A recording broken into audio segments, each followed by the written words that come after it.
kita sekalian, Shalom, Salve, Om Swastiastu, Namo Buddhaya, Salam Kebajikan. Yang saya hormati Wakil Presiden Republik Indonesia, Saudara Gibran Raka Buming Raka, para pimpinan lembaga negara yang hadir, Ketua Majelis Permusyawaratan Rakyat Republik Indonesia Saudara Ahmad Muzani, Ketua Dewan Perwakilan Rakyat Republik Indonesia,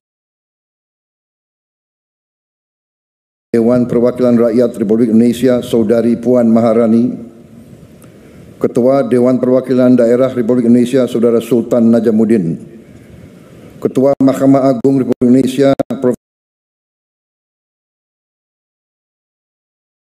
Profesor Dr. Sunarto, Ketua Komisi Yudisial Profesor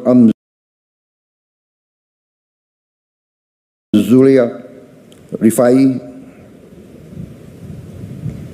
Panglima Tentara Nasional Indonesia Jenderal TNI Agus Subianto, Kepala Staf Angkatan Darat Jenderal TNI Maruli Simanjuntak,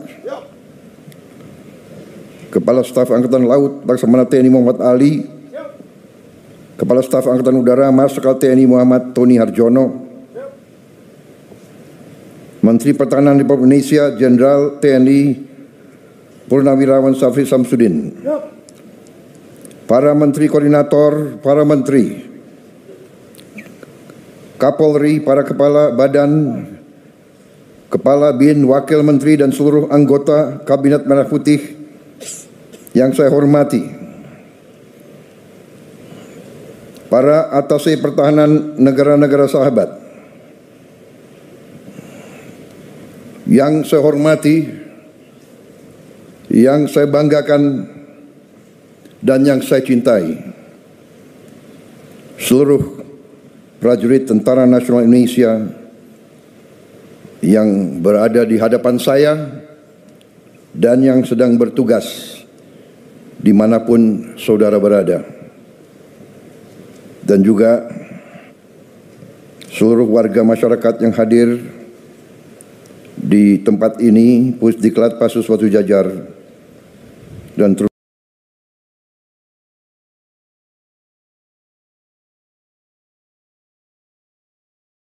terutama para tamu undangan serta rekan-rekan pers media yang berkenan hadir. Pertama-tama, marilah kita tidak henti-hentinya memanjatkan puji syukur kehadirat Tuhan Maha Besar, Tuhan Maha Kuasa. Hanya kepadanya lah kita berdoa dan hanya kepadanya lah kita minta perlindungan. Kita bersyukur atas segala karunia yang diberikan kepada kita dan kepada bangsa kita. Pada hari ini kita melaksanakan upacara gelar pasukan operasional dan upacara kehormatan militer. Adalah suatu kehormatan bagi saya untuk bisa hadir di acara ini sebagai inspektur upacara. Pertama, saya mengucapkan terima kasih kepada Panglima TNI, seluruh pimpinan TNI dan Angkatan yang telah menyelenggarakan acara ini. Tentunya Menteri Pertahanan dan seluruh jajaran Kementerian Pertahanan dan semua kementerian yang mendukung. Saya juga mengucapkan terima kasih kepada Komandan Upacara dan seluruh peserta upacara. Dalam pemeriksaan pasukan, saya melihat disiplin, semangat yang menyala-nyala dari para prajurit yang hadir di sini.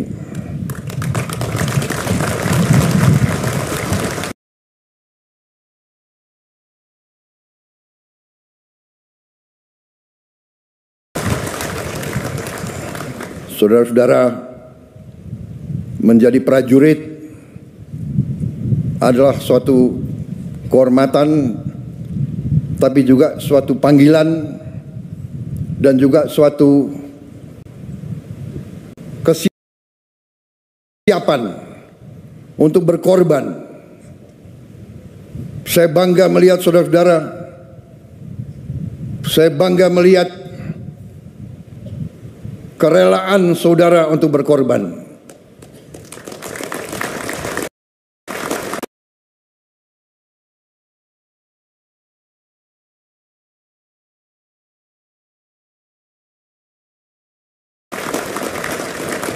Saudara-saudara sekalian, bangsa kita adalah bangsa yang besar, bangsa kita bangsa yang kaya, tapi bangsa kita, Nusantara kita, ratusan tahun diganggu, ratusan tahun diinvasi, ratusan tahun dijajah. Prajurit-prajurit muda yang di depan saya tidak boleh sekali-sekali melupakan sejarah bahwa nenek moyang kita, bahwa kakek-kakek kita, eyang-eyang kita, orang tua kita pernah dijajah, pernah diperbudak, pernah diperlakukan lebih rendah dari binatang. Jangan pernah lupa sejarahmu. Makanya bangsa kita butuh tentara yang kuat. Tidak ada bangsa yang merdeka tanpa tentara yang kuat. Saya katakan sekali lagi, tidak ada bangsa yang merdeka tanpa tentara yang kuat. Bangsa Indonesia tidak suka perang. Bangsa Indonesia ingin damai, tapi bangsa Indonesia telah mengalami pengalaman pahit. Setiap kali kita mau bangkit, kita diganggu. Setiap kali kita mau mensejahterakan rakyat kita, kita diganggu. Kekayaan kita dirampok. Kita diadu domba di antara kita. Karena itu, saya, Presiden Republik Indonesia yang telah disumpah untuk memegang teguh Undang-Undang Dasar, saya akan menjalankan tugas ini dengan penuh rasa tanggung jawab. Dan untuk itu memang kita sedang perkuat pertahanan kita. Kita harus mempertahankan wilayah kita. Kita harus mempertahankan kedaulatan kita. Kita harus mempertahankan kekayaan kita. Saudara-saudara sekalian, keadaan dunia penuh ketidakpastian. Walaupun kita tidak suka perang, perang terjadi di mana-mana. Di kontinen Eropa perang besar terjadi. Di Timur Tengah kita melihat bagaimana bangsa yang lemah diperlakukan. Orang tua, ibu-ibu, anak kecil dibantai, dan tidak ada yang bisa menghentikan itu. Indonesia tidak mau memihak blok manapun, tapi karena itu tidak ada pilihan lain. Indonesia harus punya pertahanan yang sangat kuat. Dan untuk itulah hari ini saya melantik 6 Panglima Kodam baru, 20 Komandan Brigada baru, dan 100 Batalion Teritorial Pembangunan baru. saya telah melantik panglima-panglima, komandan-komandan brigade, orang-orang yang dipilih, saudara-saudara sebagai pemimpin harus memimpin dari depan. Panglima TNI, Panglima pasukan TNI, komandan-komandan brigade, komandan-komandan batalion memimpin dari depan, memimpin di tengah-tengah pasukan, berada selalu di tempat yang paling berbahaya, berada selalu di tempat yang paling kritis. Tidak ada komandan pasukan yang memimpin dari belakang. Pemimpin dari depan, pemimpin memberi contoh, pemimpin adalah prajurit yang paling baik. Saya titip saudara-saudara sekalian, jaga pasukanmu sebaik-baiknya, bina anak buahmu sebaik-baiknya. Anak buahmu adalah bagaikan anak kandungmu sendiri.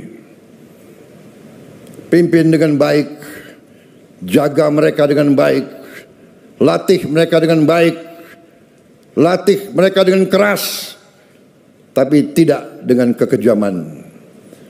Dan selalu ingat, kita adalah tentara rakyat, kita lahir dari rakyat, kita adalah anak kandung rakyat, kita mengabdi untuk rakyat, kita membela rakyat, dan kita siap mati untuk rakyat kita, saudara-saudara sekalian. Itulah TNI. Hari ini di belakang saya banyak tokoh-tokoh yang memakai seragam.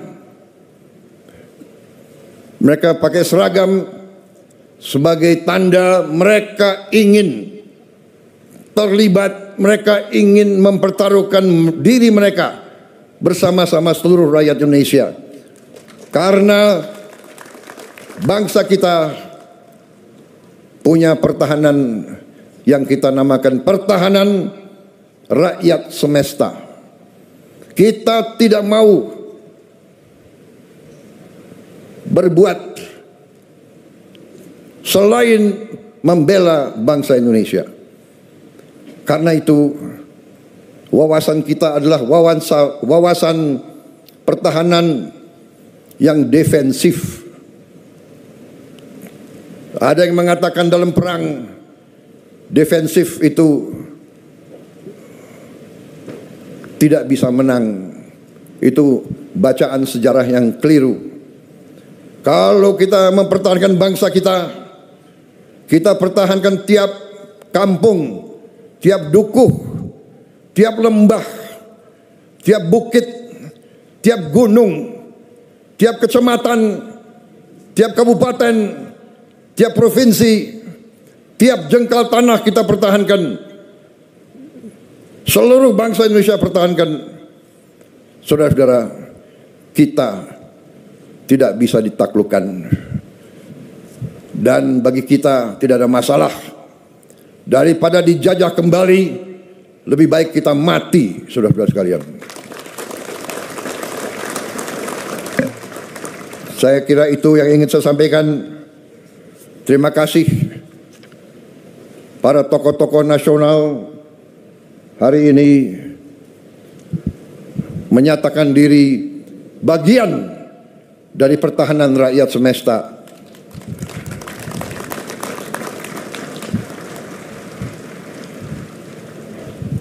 Banyak negara mungkin merasa lebih kuat dari kita, tapi semangat kita sudah kita buktikan, dan kita akan buktikan terus bahwa kita bangsa yang pejuang, yang tidak pernah mengenal menyerah. Sekali lagi para prajurit, saya bangga melihat saudara-saudara. Terima kasih semangatmu. Ini yang saya inginkan, seorang Letnan Jenderal mimpin dari depan, menjadi komandan upacara. Terima kasih. Sampaikan terima kasih saya kepada seluruh prajurit. Perhatian selesai. Dari segi investasi, tumbuhnya juga baik 6,99%, dan ekspor barang dan jasa ini juga baik double digit 10,67, dan importnya 11,65. Sehingga tentu ke depan kita akan terus dorong konsumsi, meningkatkan utilitas, dan menciptakan lapangan kerja untuk mendorong pertumbuhan jangka panjang. Kalau kita lihat konsumsi rumah tangga masih 4,97%, positif. Kemudian indeks penjualan real juga masih angka positif di 233,7. Kemudian indeks keyakinan konsumen masih di atas 100, yaitu 117,8. Dan terlihat ekspansi bansos melalui paket stimulus di kuartal kedua itu meningkatkan tumbuh double digit. Jadi bansos di kuartal kedua kita lihat PKH yang 25,12, bantuan sosialnya 25,12%, kemudian PKH 6,74, dan sembako 36%. Kemudian kita lihat konsumsi daripada masyarakat ini terlihat shifting belanjanya lari ke belanja online. Kita lihat transaksi retail online ini baru dirilis oleh BPS. Tahun kemarin tidak di-track, tapi tahun ini sudah mulai di-track. Retail dan marketplace tumbuhnya kuartal to kuartal adalah 7,55%.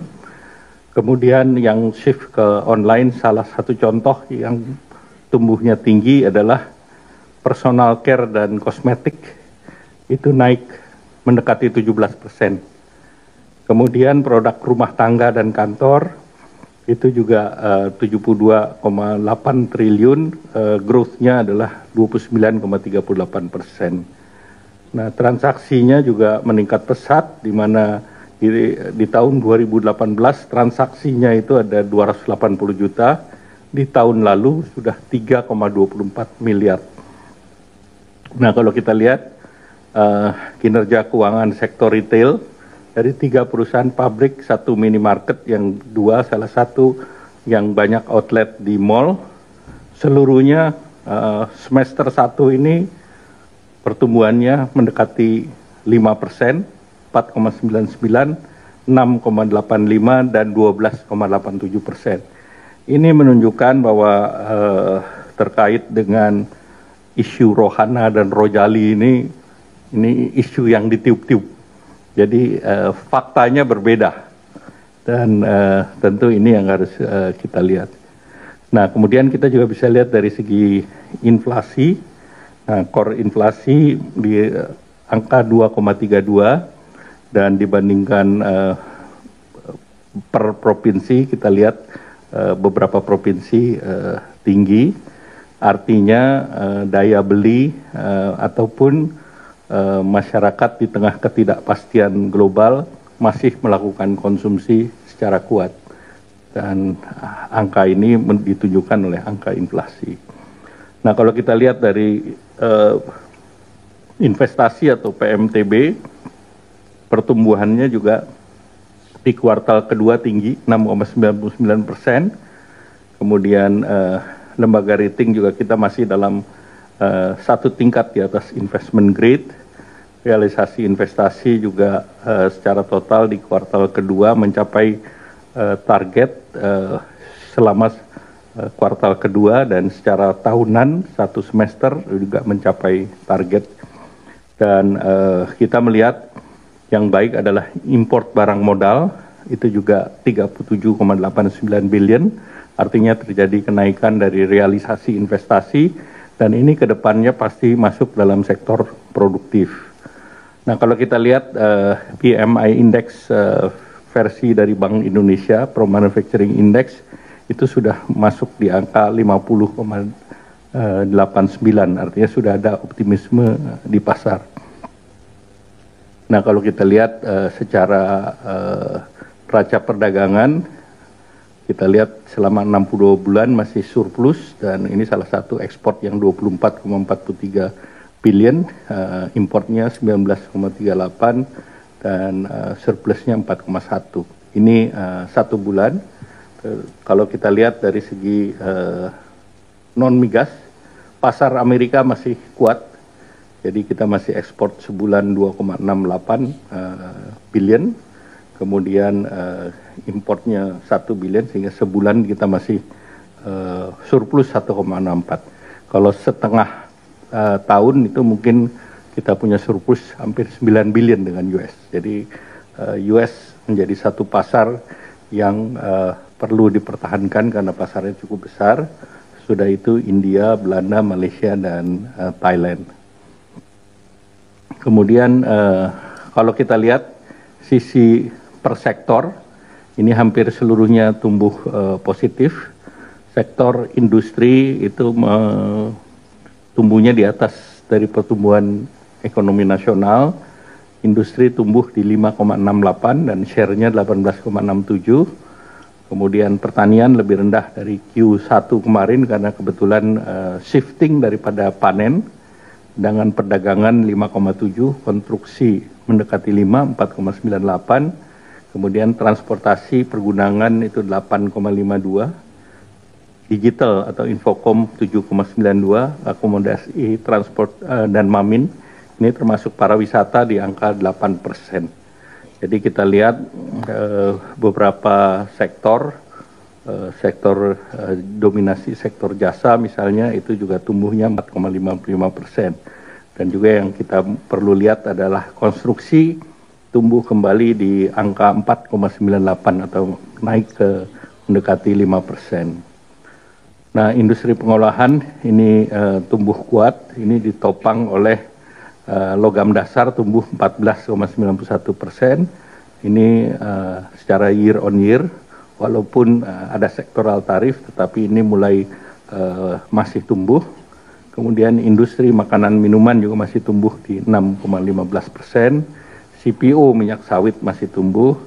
Kimia, farmasi, obat-obatan ini juga relatif tumbuh untuk sekitar 43,17% untuk kimia dasar, dan yang organik 16,6%.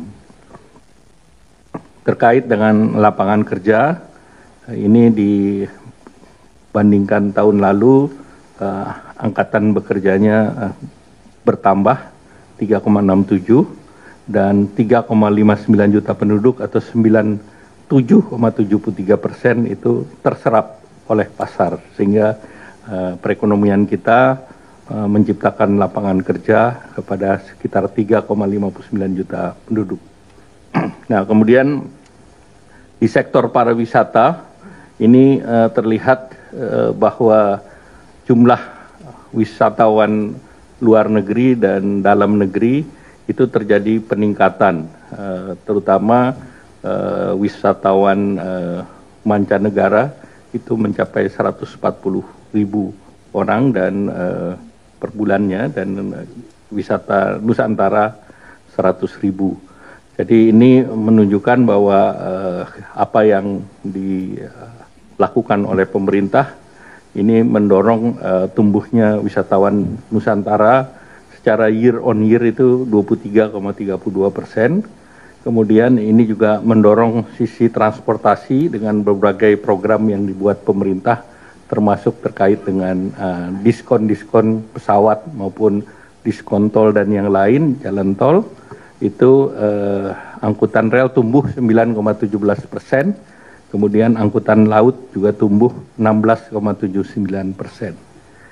Nah, kalau kita lihat denyut ekonomi dari sektor perbankan, kita lihat pertumbuhan dana pihak ketiga mendekati 7%, 6,96 di bulan Juni, dan kredit 7,77. Kalau lihat dari perbankan ini sangat sehat, jauh di atas KAR yang ditetapkan, yaitu 25,43. Kemudian likuiditas juga relatif terjaga.